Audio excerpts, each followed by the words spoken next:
भारत की स्वतंत्रता संग्राम में कई नायक हुए हैं, लेकिन कुछ नाम ऐसे हैं ना जो सिर्फ इतिहास की किताबों में नहीं रहते, बल्कि एक पूरा का पूरा विचार बन जाते हैं। आज हम एक ऐसे ही नाम की कहानी को जरा करीब से समझेंगे। भगत सिंह, वो नाम जो साहस और बलिदान का अमर प्रतीक है। पर एक सवाल है, क्या सच में कोई एक घटना, कोई एक पल किसी इंसान को हीरो बना सकता है? क्या कोई एक मोमेंट किसी की जिंदगी का रास्ता हमेशा हमेशा के लिए तय कर सकता है? भगत सिंह की कहानी में शायद हमें इस सवाल का जवाब मिल जाए। देखिए, ये कहानी किसी बम या बंदूक से शुरू नहीं होती। नहीं, ये शुरू होती है एक 12 साल के लड़के की प्रतिज्ञा से। एक ऐसी कसम जिसने न सिर्फ उसकी बल्कि आने वाले भारत के भविष्य का रास्ता ही मोड़ दिया। साल था 1919, जगह अमृतसर का जलियांवाला बाग। एक शांतिपूर्ण सभा हो रही थी और तभी ब्रिटिश सैनिकों ने निहत्थे लोगों पर गोलियों की बौछार कर दी। उस भयानक नरसंहार के कुछ ही दिन बाद एक 12 साल का लड़का स्कूल बंक करके उस पवित्र धरती पर पहुंचता है। वो लड़का था भगत सिंह, और वहां उसने उस खून से सनी मिट्टी को एक छोटी सी बोतल में भरा और एक कसम खाई जिसे उसने अपनी आखिरी सांस तक निभाया। तो वो जो एक चिंगारी थी, वो एक धधकती ज्वाला में कैसे बदली? यहीं से शुरू होता है उनके जीवन का पहला अध्याय, यानी एक प्रतिज्ञा से एक मुकम्मल सोच तक पहुंचने का सफर। भगत सिंह का जन्म 28 सितंबर 1907 को लायलपुर में हुआ, लेकिन कह सकते हैं कि क्रांति की भावना तो उन्हें विरासत में मिली थी।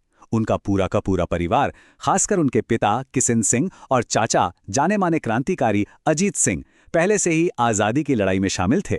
मतलब माहौल ही क्रांति का था। पर सिर्फ पारिवारिक प्रेरणा ही काफी नहीं थी। जब गांधी जी ने असहयोग आंदोलन वापस ले लिया ना, तो भगत सिंह जैसे बहुत से नौजवानों का अहिंसा के रास्ते से मोह भंग हो गया। उन्हें लगा कि आजादी के लिए एक अलग, एक ज्यादा संगठित रास्ते की जरूरत है। और इसी मोह भंग ने उन्हें एक्शन की तरफ धकेला।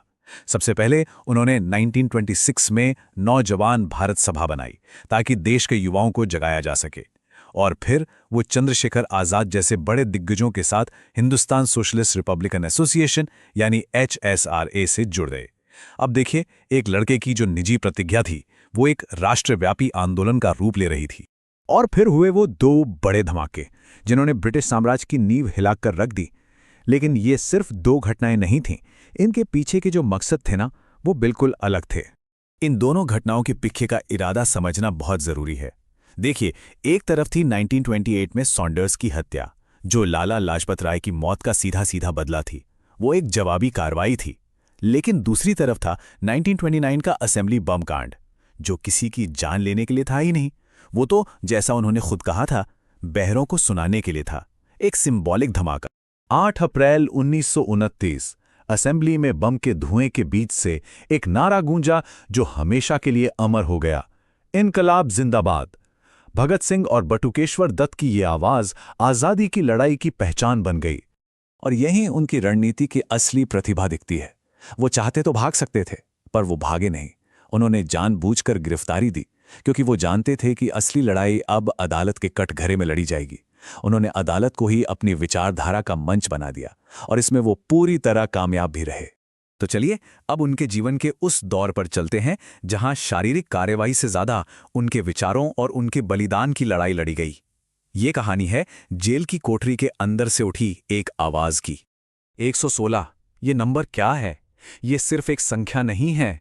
ये उन दिनों की गिनती है जब भगत सिंह ने जेल में राजनीतिक कैदियों के बेहतर अधिकारों के लिए एक ऐतिहासिक भूख हड़ताल की थी। सोचिए, 116 दिन।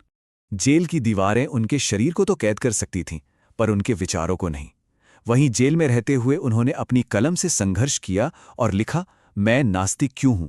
ये लेख साबित करता है कि भगत सिंह सिर्फ एक क्रांतिकारी नहीं थे, बल्कि अपने समय के एक बहुत गहरे विचारक भी थे। और अब हम कहानी के उस अंतिम पड़ाव पर हैं जहां बलिदान की वो गाथा लिखी गई। एक ऐसी शहादत जिसने एक इंसान को अमर बना दिया और पूरे राष्ट्र में आजादी की आग को और भी ज्यादा भड़का दिया। सैंडर्स हत्याकांड के मुकदमे का फैसला आया, और फैसला था भगत सिंह, सुखदेव और राजगुरु को मौत की सजा। तारीख 23 मार्च 1931। समय शाम के 7:33। ब्रिटिश हुकूमत इतनी डरी हुई थी कि उन्होंने जनता के विद्रोह के खौफ से इन तीनों को तय समय से 11 घंटे पहले ही फांसी पर लटका दिया। लेकिन क्या उनका हौसला टूटा? बिल्कुल नहीं। कहते हैं कि उन्होंने मुस्कुराते हुए मौत को गले लगाया, फांसी के फंदे को चूमा और मेरा रंग दे बसंती चोला गाते गाते इस दुनिया से विदा ली। उस वक्त उनकी उम्र सिर्फ 23 साल थी। तो सवाल फिर वहीं आकर रुकता है कि आखिर एक 23 साल के नौजवान का बलिदान कैसे पूरे राष्ट्र की प्रेरणा बन गया? शायद इसलिए कि भगत सिंह सिर्फ एक व्यक्ति नहीं है, वो एक विचार हैं, एक ऐसी विरासत है जो आज भी हमें सवाल पूछने और एक बेहतर भविष्य के लिए लड़ने की हिम्मत देती है।